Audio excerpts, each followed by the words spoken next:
Hello everyone. RBS degree college Meja खास के online platform पे सभी छात्रों का हम हार्दिक स्वागत करते हैं। छात्रों, बीएससी एजी फर्स्ट सेमेस्टर के अंतर्गत जो आपका सब्जेक्ट है फंडामेंटल ऑफ सॉइल साइंस के अंतर्गत जो हम टॉपिक लेकर आए हुए हैं छात्रों, जो है वह आपका है सॉइल टेक्सचर जो है। ठीक है, इसका अर्थ यह होता है कि मृदा संरचना क्या है और किस तरीके जो है मिट्टी की संरचना की बनावट होनी चाहिए कि जिसके द्वारा हम अपने पौधों का विकास और वृद्धि में अपना वो योगदान दे सकें। क्योंकि आप लोग भी बहुत अच्छे तरीके से समझते हैं छात्रों, जो है कि अगर मृदा का निर्माण होता है तो वहाँ पे कई ऐसे तत्वों का समावेशन होता है, कई ऐसे छोटे और बड़े कणों का जो है सम्मिलन होता है, जिसको समुच्चय के रूप में मिश्रण जो है होकर इकट्ठा होकर उस परत का जो है निर्माण करते हैं। जो मिट्टी का ऊपरी परत का जो है एक तरीके से सम्मिश्रण और सम्मिलित जो है अस्तर बनता है। वो अस्तर जो है एक तरीके से जो है आपके पौधों की जो है जीवन देने का जो है सबसे महत्वपूर्ण अस्तर होता है छात्रों। जो आपके पौधे का जो है एक तरीके से जीवन प्रदान करता है, उन्हें विकास करता है, उनको अच्छी संरचना देता है और अच्छी पैदावार देता है। जो आपके मिट्टी की संरचना होगी, आपकी उसी तरीके से आपके फसल और आपके जो है क्या कहते हैं उसकी बनावट का जो है एक तरीका तैयार होता है, जो आपके मिट्टी के ऊपरी परत के द्वारा ही संभव हो सकता है छात्रों। ठीक है, आइए स्क्रीन पर चलते हैं। मृदा संरचना जो है सॉइल टेक्सचर छात्रों जो है, तो मृदा संरचना मृदा कणों और मृदा समुच्चयों की व्यवस्था का जो है एक वर्णन करती है छात्रों। क्योंकि जो आपकी मृदा की संरचना का निर्माण हो रहा है वहाँ पे कई ऐसे कणों का शामिल होना और इकट्ठा होना, समुच्चय बनाना ही जो है आपके एक तरीके से संरचना का निर्माण करते हैं, जिसके द्वारा जो है हम किसी व्यवस्था का जो है वर्णन करते हैं। फिर उसके बाद मृदा संरचना एक महत्वपूर्ण जो है भौतिक गुण होता है छात्रों, जिसके द्वारा हमारी कई ऐसी क्रियाएं होती हैं जो हमारे संरचना का निर्माण होने में मदद करती हैं। फिर उसके बाद जो पानी और पोषक तत्वों के प्रवाह, पौधों और सूक्ष्म जीवों के लिए वायु संचार की व्यवस्था और मृदा अपरदन और संघनन के प्रतिरोध को प्रभावित करती हैं, जो आपके संरचना का निर्माण होता है। मतलब जो आपकी संरचना होगी उसी के अनुसार जो है आपके वायु का संचार होगा और मृदा का अपरदन एक तरीके से उसे नियंत्रित करेगा, जिस तरीके से आपकी संरचना आपकी मिट्टी का बना होगा छात्रों। फिर उसके बाद जिसके माध्यम से यह पौधों की वृद्धि को जो है प्रभावित करता है छात्रों, जो आप भी अच्छे तरीके से समझते हैं कि अगर हमारी मिट्टी की संरचना अच्छी होगी तो वहाँ पे हमारे पौधों की वृद्धि भी अच्छे तरीके से होगा, विकास भी अच्छे तरीके से होगा और उसमें जो है कीड़े मकोड़े जो है नहीं लगेंगे और वहाँ का पैदावार उस फसल का जो है बहुत ही अच्छे तरीके से होगा। फिर उसके बाद मिट्टी संरचना की परिभाषा आता है छात्रों जो है।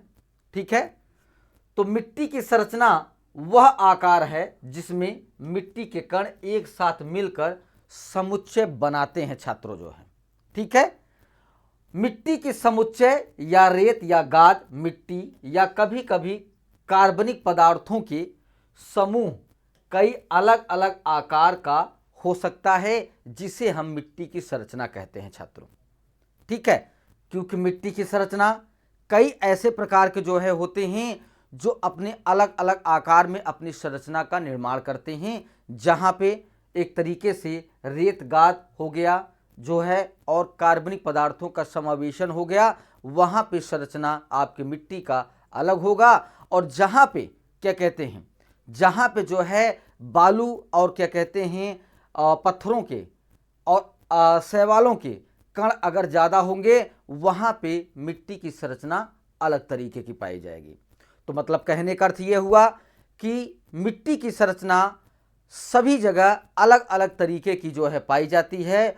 और क्या कहते हैं, कुछ ऐसी भी मिट्टियाँ होती हैं जो पहाड़ों के समकक्ष में जो है अपने ऊपरी परत में जो है कणों का ज़्यादातर विस्तार करते हैं। वहाँ पे आपको ढालू आकार की संरचना की मिट्टियाँ आपको पाई जाएंगी।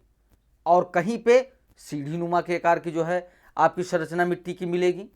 जैसे आपके उत्तराखंड में इस तरीके की जो है संरचना आपकी मिट्टी की मिलती है। फिर उसके बाद जो पानी के प्रवाह जड़ों के बढ़ने और मिट्टी के जीवों के लिए जो है बहुत ही महत्वपूर्ण होता है छात्रों। फिर उसके बाद मिट्टी की संरचना एवं प्रकार, सॉइल स्ट्रक्चर एंड टाइप्स जो है, पृथ्वी की ऊपरी परत मृदा या मिट्टी कहलाती है, जिसे आप लोग अच्छे तरीके से जानते हैं। फिर उसके बाद यह धरती पर पौधों की वृद्धि हेतु प्राकृतिक स्रोत के रूप में खनिज लवण, पोषक तत्व और जल आदि जो है देती है, जो आपके ऊपरी फर्श में और क्या कहते हैं भूमिगत जल से आपको ये सारी चीज़ें जो है आपकी संरचना के निर्माण में मदद करते हैं। फिर उसके बाद मृदा जीवाश्म तथा खनिज लवणों का मिश्रण होती है, जिसके निर्माण में लाखों वर्ष जो है लग जाते हैं छात्रों।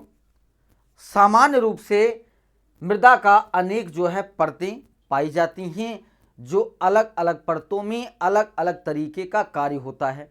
और अलग अलग तरीके के जो है वहाँ पे जो है एक तरीके से जीवाश्म कार्बन, कार्बनिक पदार्थ, खनिज, पोषक तत्व अलग अलग तरीके के अलग अलग जो है संस्तरों में पाए जाते हैं। फिर उसके बाद इसमें सबसे ऊपर की परत छोटी मिट्टी के कणों, जीवों के अवशेष तथा सड़े गले जो है हुए पेड़ पौधों की जो है बनी होती है। मतलब कहने का अर्थ यह है छात्रों जो है कि जो आपके मिट्टी की संरचना का जो निर्माण हो रहा है, जो ऊपरी परत का निर्माण हो रहा है, वहाँ पे जो है कई ऐसे तत्वों का विघटन होता है जो आपके मिट्टी की उर्वरता को भी बढ़ाता है। जैसे पेड़ पौधों के अवशेष हो गए, जीवाश्म जो है जीवों के अवशेष हो गए, जो आपके मिट्टी में ही अपघटन होना है और मिट्टी की ही संरचना को सुधारना रहता है, जो आपके कार्बन की मात्रा को भी बढ़ाता है। फिर उसके बाद मृदा की ऊपरी परत फसलों की पैदावार हेतु अत्यंत महत्वपूर्ण तथा आवश्यक होती है। मृदा की दूसरी परत चिकनी मिट्टी जैसे महीन कणों की जो है बनी होती है। वो आपको हमने पिछली क्लास में हमने आपको बताया था कि आपके मृदा की प्रोफाइल में जो है, ठीक है, वो कई संस्तर की मृदाओं का निर्माण होता है और हर संस्तर में अलग अलग तरीके के जो है आपके खनिज पदार्थ होते हैं और पोषक तत्व होते हैं, सूक्ष्म पोषक तत्व होते हैं और कार्बनिक पदार्थों की मात्रा होती है, जो अलग अलग तरीके के पाए जाते हैं। फिर उसके बाद इसके नीचे विखंडित चट्टानें तथा मिट्टी के मिश्रण होते हैं और इसके नीचे विखंडित सख्त जो है चट्टानें भी पाई जाती हैं।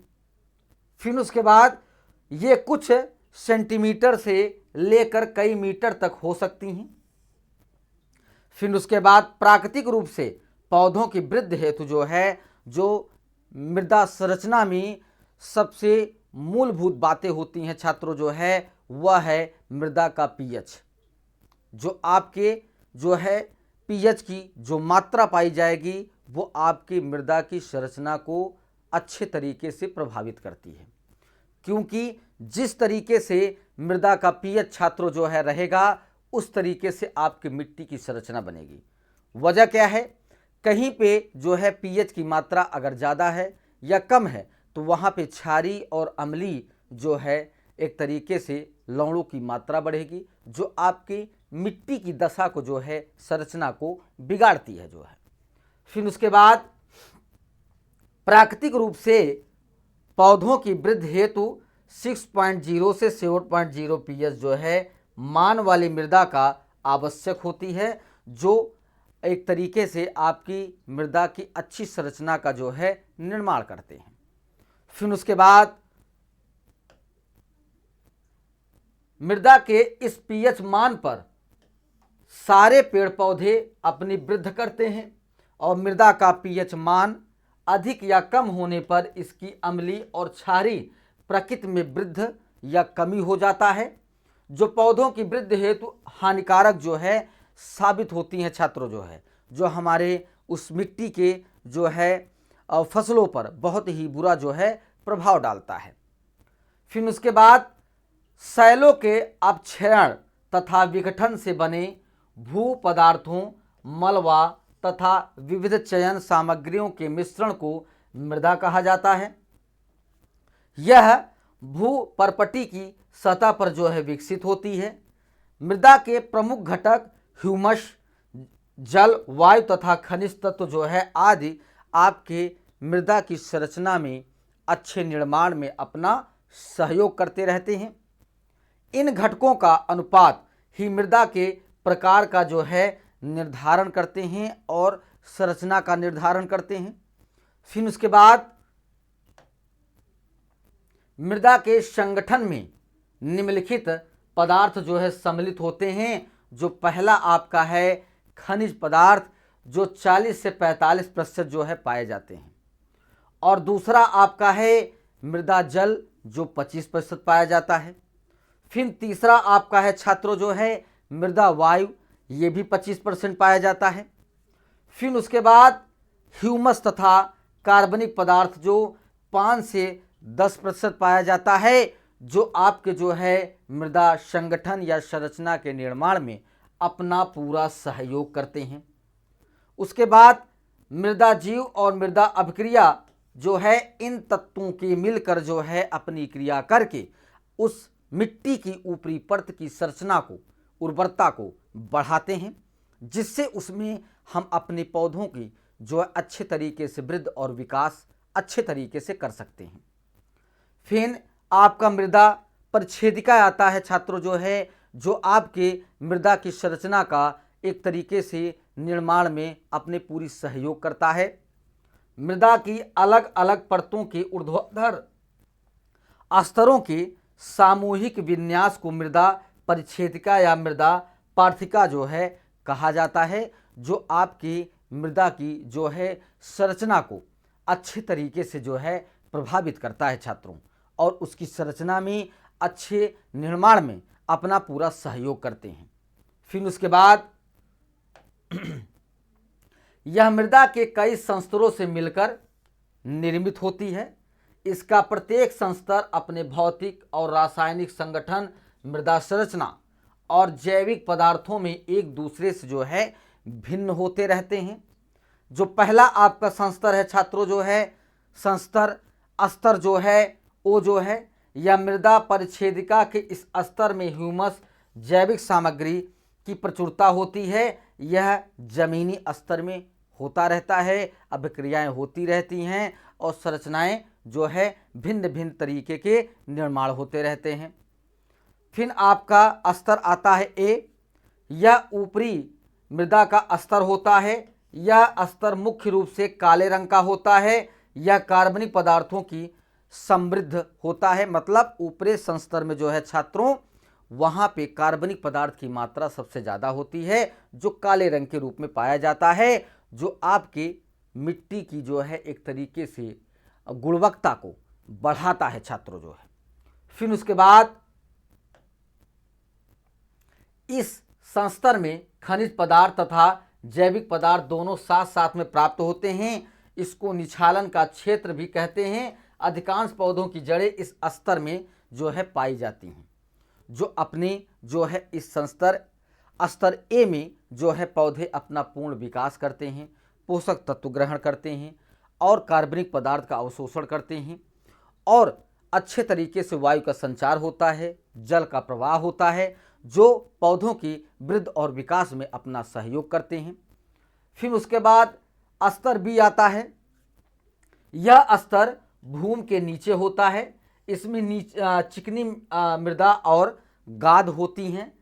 इसे जल संचयन का क्षेत्र भी कहा जाता है, जहाँ पे जल संचयन का क्षेत्र जो है निर्मित होता है, जो पानी सूखने के बाद मृदा जो है, जो अवशेष जो है मृदाएं होती हैं, वो आपके बीज संस्तर में जाके इकट्ठा होती हैं। फिर उसके बाद यह स्तर कैल्सीलाइट और घुलनशील खनिजों से मिलकर बना होता है। इस स्तर में एल्युमिनियम, लोहा तथा अन्य जैविक मिश्रण जो है संग्रहित होते हैं, जो आपके पोषक तत्वों जो है और सूक्ष्म पोषक तत्वों से मिलकर पौधों को प्रदान करते हैं। फिर आपका आता है स्तर सी जो है, यह ऋतु सुरक्षित खराब चट्टानों वाला स्तर होता है।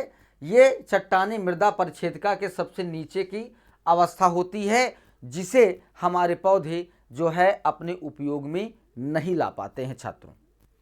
तो यहाँ पे एक तरीके से अगर देखा जाए छात्रों जो है कि मृदा संरचना ही जो है आपके पौधों का अच्छे तरीके से वृद्धि करना, उनका विकास करना, अच्छा उत्पादन करना, जो आपके मृदा की ऊपरी जो सतह है, अगर वो आपके अच्छे तरीके से पोषक तत्व और सूक्ष्म पोषक तत्व, कार्बनिक पदार्थों की मात्रा जो है संतुलित मात्रा में पाई जा रही है, तो वहाँ पे आपकी मृदा की संरचना भी अच्छी होगी और पौधों की वृद्धि और विकास भी अच्छे तरीके से होगा छात्रों। ठीक है, यहाँ पे ये टॉपिक आपका समाप्त होता है। अगली टॉपिक के साथ उपस्थित होंगे। सभी छात्रों को धन्यवाद।